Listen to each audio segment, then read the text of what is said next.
Hey, les mangeurs de livres. Eh ben, j'essaie de rattraper le temps perdu, hein. Comme ça fait longtemps que je vous ai pas fait des podcasts, j'essaie de vous en balancer quelques-uns à la suite, hein, plusieurs. En tout cas, je fais de mon mieux. Alors, le précédent, je vous ai parlé d'un récit de voyage. Là, on va revenir au basique, hein. On va revenir à la bonne friandise littéraire, hein, que j'adore par-dessus tout, la SF, la science-fiction, et peut-être même de la science-fantasy. Un crossover de genre qui me plaît beaucoup, moi. En tout cas, et je vais vous parler d'une dame, une grande dame de la SF, dont j'avais envie de vous parler depuis longtemps en réalité, parce que c'est une de celles qui m'a fait connaître la SF dans mon jeune âge. Et ça faisait longtemps en fait que j'avais envie de vous parler d'elle, parce que, comme je vous l'ai dit, elle fait partie des grands de la SF. Elle a même obtenu le titre de grand maître de la SF. Vous savez, aux États-Unis, chaque année, il y a l'association des auteurs de science-fiction qui se réunit. Et souvent d'ailleurs, c'est aussi dans ce genre de réunion qu'il y a le prix Hugo, le prix Nebula, le prix Locus aussi maintenant. Les trois plus grands prix qui sont décernés à la SF et à la fantasy.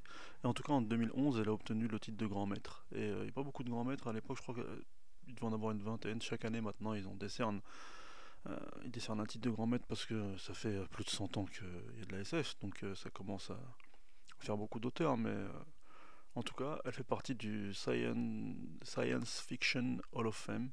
Et je vous ai toujours pas dit de qui il s'agissait, hein, j'entretiens le suspense. Il s'agit de Anne McCaffrey. Alors, vous avez certainement dû entendre parler d'elle. Elle fait partie de la génération de femmes qui ont pris le pouvoir dans les années 50 dans la SF, parce que, bon, c'est vrai qu'on dit souvent qu'il n'y a pas eu beaucoup d'autrices féminines en général en littérature, et en littérature de genre en particulier, hein. Et surtout donc en SF et en fantasy. Mais elle a fait partie de pas de la première vague, parce qu'avant elle, il y a eu par exemple des femmes comme Lee Brackett ou Catherine Elmour, dont je vous ai déjà parlé dans d'autres podcasts, que j'affectionne tout particulièrement. Et je crois que je vous en ai, si, peut-être dans les conseils estivaux, j'en ai parlé. En tout cas, je ferai certainement un ou deux podcasts thématiques sur elle. Donc elle faisait partie vraiment de l'âge d'or, quoi. C'est des femmes qui ont commencé à écrire dans les années 20 et qui sont super connues. Et elle a plutôt commencé à écrire dans les années 50, parce qu'elle est née. Alors je vous fais une petite bio rapide, hein. Elle est née en 1926 à Cambridge, dans le Massachusetts, et elle est morte en 2000. Alors j'ai un trou là. Elle est morte quand? Je sais qu'elle avait 85 ans, donc si je fais un rapide. En 2011. Elle est morte en 2011 en Irlande, où elle avait, grâce à ses royalties, elle a acheté un super domaine qu'elle avait acheté, le Weir des Dragons, là, comme dans ses romans, sous la colline. C'est un domaine avec des chevaux aussi, parce qu'il y a un cycle, voilà, par pas mal de chevaux, et apparemment c'était une de ses passions. Mais je m'égare, je m'éparpille, comme souvent. Donc, elle a vécu à peu près 85 ans, donc elle a balayé une grosse partie de l'histoire de la SF contemporaine. Mais le truc, c'est que en réalité, elle a eu une vie avant d'écrire de la SF. Elle a fait des études de lettres slaves, ce qui est déjà original pour une occidentale. Donc elle a eu de la chance, hein, elle était à Cambridge, donc il y avait des bonnes universités là-bas. Et elle s'est rendue compte aussi qu'elle avait une voix de soprano. Elle s'est orientée d'abord vers ça. Elle a essayé de chanter, elle a essayé de diriger un opéra. Et puis après, elle s'est mariée, parce qu'à l'époque, quand même, il fallait se marier obligatoirement. Elle a eu trois enfants, et en fait, elle divorce dans les années 70. Elle se marie en 1950 et elle divorce dans les années 70. Et en fait, elle commence à écrire au moment où elle se marie. Alors peut-être parce que euh, ça lui permettait d'avoir, entre guillemets, une sécurité financière et, j'allais dire, du temps, mais quand on a trois enfants, on n'a pas beaucoup de temps. En tout cas, ça coïncide, ces deux périodes de sa vie. Elle se met donc à écrire plutôt au début des années 50. Elle commence, vous savez, à envoyer des nouvelles dans les pubs qui existaient encore et qui marchaient plutôt pas mal à l'époque. Elle se fait publier assez vite. Et le premier roman qu'elle écrit, c'est Reconstitué en français, Restory en anglais. Et moi, j'avais lu ce bouquin, en fait, après avoir lu le livre dont je vais vous parler là. J'avais commencé à farfouiller, hein. Vous savez, quand on commence à connaître un auteur, on essaye de voir tout ce que l'auteur a écrit, et on cherche. Et il y avait une vieille collection de SF argentée chez Albin Michel Poche. Et franchement, c'est une tuerie cette collection. Les trois quarts, c'est que des perles de l'âge d'or de la SF. Et dedans, il y avait ce bouquin reconstitué. Et franchement, c'est un super bon bouquin hein, pour l'époque. Enfin, même maintenant, on peut le lire. C'est agréable. C'est pas un chef-d'œuvre, mais c'est une lecture super agréable. C'est de la bonne SF. Mais moi, je vais vous parler de son cycle principal, le cycle qu'il a donc rendu célèbre. C'est le cycle de Perne, le cycle des dragons. Et le premier ouvrage qui ouvre le cycle, c'est le vol du dragon. Et comme son nom l'indique, hein, il y a des dragons. Mais ce qui est fort avec ce cycle, en fait, c'est que, comme je l'avais dit au début, là en préambule, dans ce cycle, elle allie deux genres, la SF et la fantasy. Alors, qu'est-ce que ce cycle? Comme je vous dis déjà, notre amie McCaffrey, là, donc elle a commencé à écrire dans les années 50, elle a fait partie d'une vague d'autrices dont vous avez certainement entendu parler si vous vous intéressez un peu à la SF. Il y a eu Marion Zimmer Bradley avec qui elle a écrit, il y a eu Julianne May avec qui elle a écrit, il y a eu André Norton avec qui elle a écrit. Et une vague comme ça de plusieurs autrices qui ont fait des grands cycles de SF ou de fantasy et qui ont été vraiment des best-selleuses déjà dans le monde anglo-saxon. Elles ont vraiment vendu des millions d'exemplaires hein, sur des dizaines d'années et elles sont fait connaître dans le monde entier. Preuve en est, moi j'ai lu le premier opus là, du cycle de Perne, je sais pas, je devais être à la fin du lycée ou quelque chose comme ça. Donc ça remonte et ça devait faire au moins 30 ans qu'elle avait écrit le bouquin, donc c'était des cycles qui mourraient pas quoi. Et encore aujourd'hui, j'ai vu que récemment, là, en passant à Gibert, j'ai vu que Pocket ressortait des intégrales du cycle.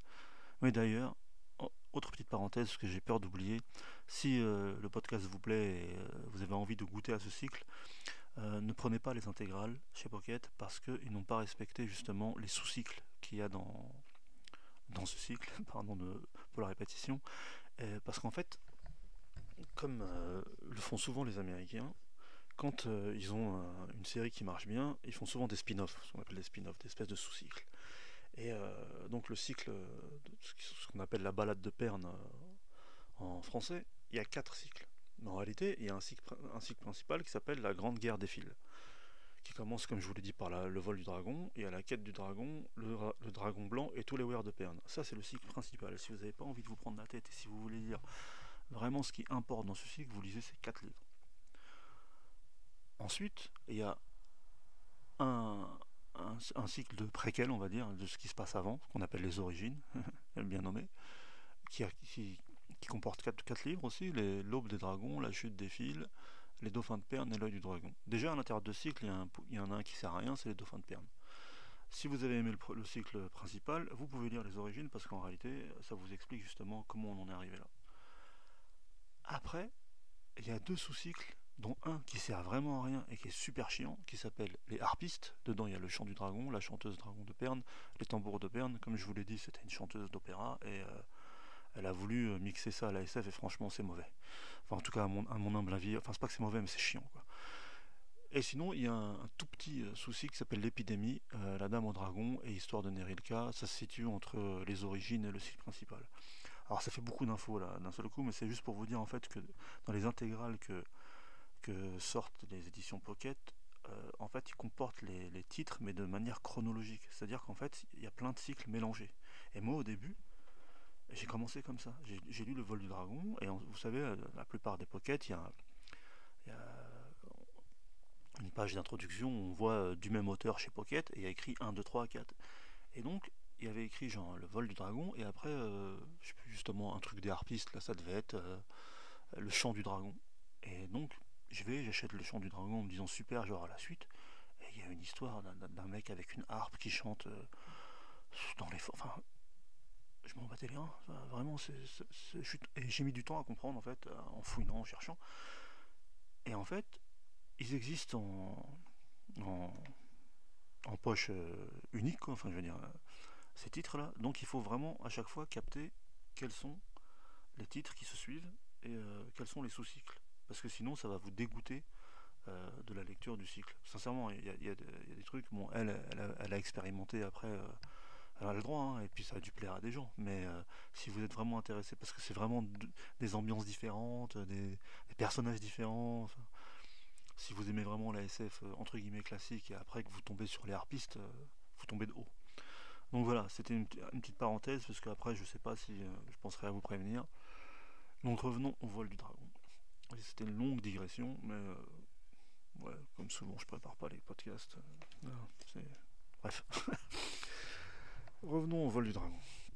Donc qu'est-ce que le vol du dragon? Notre amie McCaffrey, elle a eu une idée qui était propre à plein d'auteurs de l'époque, c'était bien sûr l'éparpillement de l'humanité dans l'univers.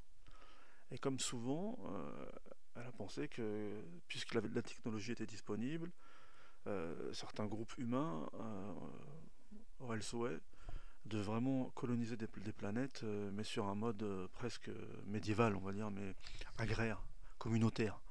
Et en fait, c'est le cas du groupe qui va arriver sur la planète, qui va s'appeler Pern, en hommage, je crois, à un des fondateurs du groupe, ou quelque chose comme ça. Ils vont l'appeler Pern, donc ils vont. Le problème, c'est qu'ils vont s'écraser dessus. Et comme ils avaient choisi cette planète justement parce qu'elle était en dehors des routes stellaires et qu'elle n'était pas sur les cartes d'astronavigation, comme on dit, bah, le problème c'est qu'ils savent qu'en se crachant dessus, il n'y a pas de chance pour qu'on vienne les secourir. Donc ils vont créer une société médiévaliste, on va dire. Et le truc, c'est que sur cette planète, il y a une espèce qui va donner les dragons. Le deuxième truc, c'est que sur cette planète, en tout cas dans ce système solaire, il y a une espèce de comète qui a une orbite un peu désynchronisée, ce qui fait qu'elle passe, par moment, elle passe souvent, et puis après, il y a des centaines d'années où elle passe plus, après elle revient. Et en fait, quand elle arrive euh, dans l'orbite de Pern, elle lâche ce qu'ils appellent des fils, des espèces de filaments énergétiques qui mangent toute la matière organique. Et donc, s'ils ne sont pas protégés par exemple, de la pierre, une grotte ou un abri en pierre ou en métal, bah, ils se font bouffer. Ça mange tout ce qui est organique. Donc, ils apprennent ça à leurs dépens, ils apprennent aussi à s'en prémunir. Le problème, c'est que, vu qu'il y a des moments où la comète ne passe plus régulièrement, les gens oublient. Donc en fait au début ils ont de la technologie puisqu'ils sont arrivés dans des vaisseaux, ils ont des ordinateurs et ça, mais avec le temps, comme souvent, la mémoire se perd, ça devient des légendes, il n'y a plus de contact avec le groupe galactique humain, donc ils forment leur propre société et ils apprennent à se servir des dragons pour brûler les fils. Donc il y a toute une caste de chevaliers dragons qui naît. Quand le vol du dragon commence, c'est un moment où l'espèce de comète là n'est pas passée depuis des centaines d'années et où il reste très peu de chevaliers dragons et la plupart des gens se demandent à quoi ils servent parce qu'ils commencent à douter de l'existence des fils et de même du bien fondé de l'existence de l'ordre de ces chevaliers dragons. Et il y a une héroïne qu'on découvre au début, qu'on appellera plus tard la Dame au Dragon et qui va être l'héroïne de tout le cycle. J'ai un petit blanc encore en ce qui concerne le nom de l'héroïne, hein, c'est vraiment pas bien pour un mec qui veut faire des podcasts. Mais heureusement, j'ai le livre sous les yeux pour une fois, je fais des progrès quand même. Et donc je peux vous dire comment s'appelle notre chère héroïne, elle s'appelle Lessa. Et je vais pas vous spoiler parce que le twist qu'il y a dans le bouquin, c'est ce qui fait qu'après vous adhérez au cycle justement et que vous mangez tous les livres.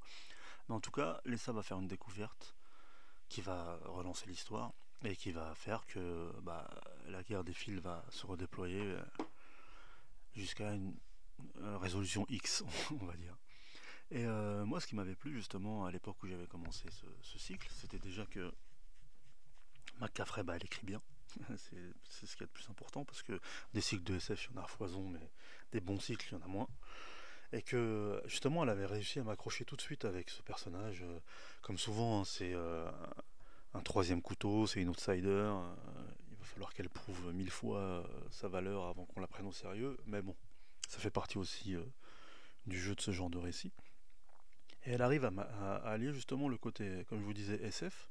C'est une autre planète, il y a des origines galactiques, tout ce qu'on veut, et le côté purement fantasy, parce qu'il y a même si l'explication qu'elle donne à l'existence des dragons, on va dire que c'est une explication scientifique, mais en tout cas, il y a des dragons, il y a des chevaliers dragons, il y a des batailles dans les airs, c'est fantastique. Et même le lien qu'elle crée entre les. Parce que maintenant, c'est vrai, on est en 2024, la fantasy elle a fait boom, les dragons, il y en a partout, il y a 1000 histoires de dragons différents, on a 1000 genres d'imprégnation différentes entre les Dragon Riders et les dragons, ça devient quelque chose de commun. Mais à l'époque où elle a écrit ce cycle, c'était déjà moins vrai. Et la manière, l'angle qu'elle a pris pour expliquer les liens entre les chevaliers dragons et leurs dragons, la manière dont les dragons naissent, la manière dont ils sont arrivés au stade dragonique entre guillemets, toute cette société qui s'est créée autour d'eux et autour de la protection de la planète contre les fils, franchement, déjà c'est super original et il n'y a rien à dire quoi, c'est une histoire super intéressante. Et le fait qu'elle ait fait un cycle aussi, en tout cas le cycle principal, qui soit pas super long, qui ait pas 12 tomes et il n'y a que 4 bouquins à lire.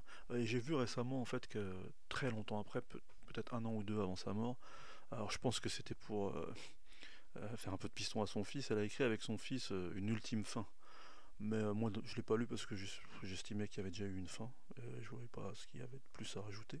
Alors peut-être que je me trompe hein, des fois. Et puis bon, pareil, le fait qu'elle écrivait avec son fils, c'est bon, écrit des bouquins tout seul. Enfin, tu vois. Bref, ça c'est un aparté qui ne concerne que moi. En tout cas, il y a 4 livres. 4 livres qu'on dévore vraiment, parce que c'est des patch Turner et les personnages qu'elle crée sont super attachants. Le monde qu'elle crée est super attachant. Et comme je vous le disais, ensuite, si ça vous plaît, si vous lisez les 4, si vous allez jusqu'à la fin de l'histoire, il y a 3 autres bouquins qui font partie du cycle des origines, où on a justement le pourquoi du comment ce- leurs ancêtres, Alessa et aux héros du cycle principal, sont arrivés sur cette planète, qu'est-ce qui s'est passé, qu'est-ce qui a fait que les dragons ont pu s'associer aux humains, qu'est-ce qui a fait qu'ils ont survécu aux premières chutes de fil, qu'est-ce qui a fait que leur société est devenue ce qu'elle est devenue. Et sincèrement, pareil, les origines, c'est un cycle que j'ai dévoré super vite. Une fois que j'ai compris, je vous ai dit, une fois que j'ai fait la différence entre les sous-cycles différents, je les ai mangés à une vitesse incroyable. Donc en vrai, sur, je sais pas, il doit y avoir 12 ou 13 bouquins dans l'ensemble total des cycles, mais avec 7 livres, vous avez les origines et le cycle principal. Et comme je vous disais tout à l'heure, elle faisait partie d'une génération où, par exemple, il y avait Marion Zimmer Bradley. Marion Zimmer Bradley, elle a fait à peu près la même chose avec la romance de Ténébreuse, vous savez. Alors, elle, par contre, il y en a vraiment, je sais pas, 20 ou 30. Il y a une époque, je me rappelle, c'était super à la mode. Les gens, ils les achetaient à un moment, ça valait super cher sur Amazon. Et bon, moi, je vous avoue que j'ai lu que le premier. Le premier, j'avais trouvé bien, ça s'appelle La planète au vent de folie. Mais après, j'ai un peu lâché parce que le deuxième, il se passe super longtemps après. Après, il y a plein de sous-cycles. Enfin, je sais pas. Ça faisait un peu soap opéra, telenovela. Enfin, je sais pas. Après, je sais qu'en vérité, il y a certains des sous-cycles qui sont intéressants. J'en ai parlé plein de fois avec des gens qu'on a lu. Mais je vous avoue que j'ai pas trop accroché. Mais pareil, elle faisait partie aussi, donc je vous dis, de la génération d'André Norton, par exemple. André Norton, elle a écrit 1 milliard de bouquins. En France, elle n'est pas super connue, mais vous avez de la chance. Euh, là, dans les 10-12 derniers mois, il y a 2 omnibus qui sont sortis d'un cycle qui est célèbre outre-Atlantique, qui s'appelle Witch World, et qui est disponible là. Parce que sinon, avant, en français, je crois qu'il y avait qu'un seul. Ah, il y avait un bouquin chez Néo qui s'appelait Le Pas de Merlin, quelque chose comme ça. Et un bouquin justement dans la collection Albin Michel, là, argenté, qui s'appelait Opération Atlantis. Sinon, il n'y avait rien. Donc, pourquoi je vous parle de ces femmes Parce que je vous dis, elles ont toutes fait à peu près le même schéma. Des longs cycles de SF ou de fantasy, avec plein de sous-cycles, et des cycles qui ont super bien marché pendant des dizaines d'années. Et c'est pour vous dire que là, je parle de McCaffrey, parce que c'est celle que je préfère, je trouve. Enfin, ce cycle-là, en particulier, là, le cycle de Perne, la balade de Perne, je trouve que c'est vraiment quelque chose d'abouti et de vraiment bien, quoi. Pour un fan de SF, il y a tout dedans. Mais après, si vous voulez. Ah, alors après, en France, elle a fait 1000 autres cycles, hein. Le cycle des forces, le cycle de Kila Chandra, le cycle. Si je regarde là pareil, là, dans le pocket, là, il y a justement une liste de tous les cycles. Alors, il y a la trilogie des forces, il y a la transe de cristal, il y a le vol de Pégase, il y a le cycle des partenaires. Moi je vous avoue que j'ai rien lu de tout ça. Les trucs que j'ai lus en plus de Pern, c'est comme je vous avais dit reconstitué. Et il y avait un truc aussi dans cette collection toujours là, mythique là, c'était Décision à Duna. Et ça c'était pas mal du tout. Parce que c'était pareil, un vaisseau terrien qui arrivait sur une planète qui s'appelait Duna, et c'était un premier contact en fait. Mais c'était un premier contact à l'envers, c'était pas les aliens qui venaient ici, en fait c'est les humains les aliens, et c'était toute cette négociation, tout ce contact, est-ce que les extraterrestres, enfin là c'est les humains, les extraterrestres, allaient être acceptés par les locaux, justement ce côté un peu ethnographique de la SF, un peu à la Le Guin, ah bah justement, en parlant de femmes et de SF, il y avait Le Guin aussi, hein, dans la même génération. Le Guin, elle a presque eu le prix Nobel, hein, c'est incroyable. Et pareil, ils ont sorti, Pocket, ils ont ressorti ces deux grands cycles, là, le cycle de euh, Terre-Mer, là, et l'autre, le cycle où il y a la main droite de la nuit et tout ça, là. Ah, putain, pour un fan de SF, c'est la honte. Enfin bref, ils sont ressortis en grosses intégrales de poche, mais par contre, je trouve que c'est abusé les prix. C'est genre 30 balles, enfin, à 30 balles, fais-nous un grand format alors, enfin, je sais pas. En ce moment, je suis un peu en colère contre les éditeurs parce que je trouve qu'ils abusent sur les prix. Ils abusent vraiment. Donc, comme je vous le dis toujours, achetez pas neuf. Allez dans les bouquineries, regardez sur le net, allez chez Gibert ou achetez d'occasion. Parce que faut arrêter quand même. Oui, donc c'est encore une aparté, décidément. Donc pour en revenir à notre ami Macafrey, euh, lisez donc le vol du dragon. J'espère que ça vous plaira et que vous lirez tout le cycle, parce que c'est un de mes cycles préférés. Et donc si ça vous donne envie, comme je vous dis, Macafrey, elle en a écrit plein. Pour une fois, ce qui est cool, c'est que 80% est disponible en français. Vous n'avez pas à vous rendre fou à aller chercher des morceaux de cycle qui n'existent pas, enfin il faut les lire en VO. Là, tout est dispo. Et si après ce genre de cycle et ce genre de SF vous plaît, comme je vous le dis, elle a fait partie d'une vague d'autrices qui elles aussi ont été pas mal traduits en France. Donc comme je vous dis, il y a André Norton, il y a Bradley, il y a Julianne May. Julianne May c'est cool, elle a fait les... Ah, c'est honteux là. Elle a fait un cycle où en fait il se retrouve prisonnier dans le passé, à l'époque préhistorique.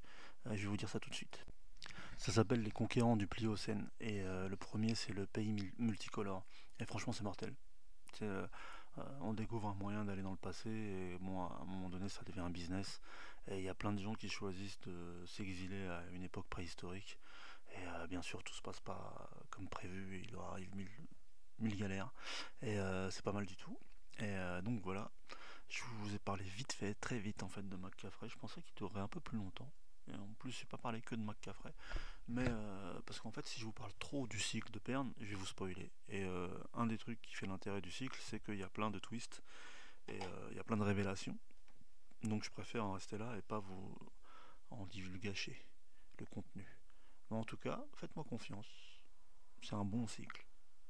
Dans l'océan des cycles de SF, de science fantasy, de trucs d'imaginaire, ah bah, prenez celui-là. Et en plus, comme je vous dis, au minimum, il n'y en a que 4. Au maximum, il y en a 7. Parce que le reste, c'est pas la peine de le lire. Donc voilà, bah, j'espère que ça vous plaira, mes amis mangeurs de livres. Désolé pour les apartés qui servent à rien. Ça fait partie du podcast. Et si ça vous plaît, encore une fois, bah, essayez de faire connaître ce podcast. Parlez-en autour de vous. Mettez des croix, pas des croix, des étoiles, des pouces. Abonnez-vous. Pour l'instant, j'ai toujours pas d'abonnés. Vous me croyez? J'ai pas d'abonnés. Ah si, je crois que j'ai un abonné. Oh, ça doit être ma meuf. Sinon, j'ai pas d'abonnés. Et je crois que j'en arrive à 270 écoutes. Mais en fait, ce qui est chiant, c'est que sur la plateforme dans laquelle j'enregistre, c'est Ocha. Je peux pas voir si les gens écoutent tout le podcast ou juste une partie. En tout cas, pas avec le forfait que je paye. Ils sont malins, hein. Je crois que ça s'appelle le taux de complétion. En fait, j'aimerais bien connaître le taux de complétion, mais bon. Si vous avez la possibilité de laisser des commentaires, dites-moi si vous écoutez les podcasts en entier ou si vous écoutez 5 minutes et je vous gonfle. Ah bah, au moins, ce sera toujours bon à savoir. Et laissez des commentaires, même pour m'insulter, hein. Franchement, pour l'instant, je crois que j'ai 2 commentaires. Alors, je sais pas si pour un podcast jeune, c'est beaucoup ou peu. Je sais pas si au bout de 270 écoutes, c'est normal ou pas normal, mais je pensais que on était à un âge où tout le monde donnait son avis. Donc si vous le donnez pas, ça veut dire que ça doit pas trop vous intéresser. Je sais pas. Faites-moi signe en tout cas, dans les limbes du podcast. En tout cas, peut-être à une prochaine fois. Ciao.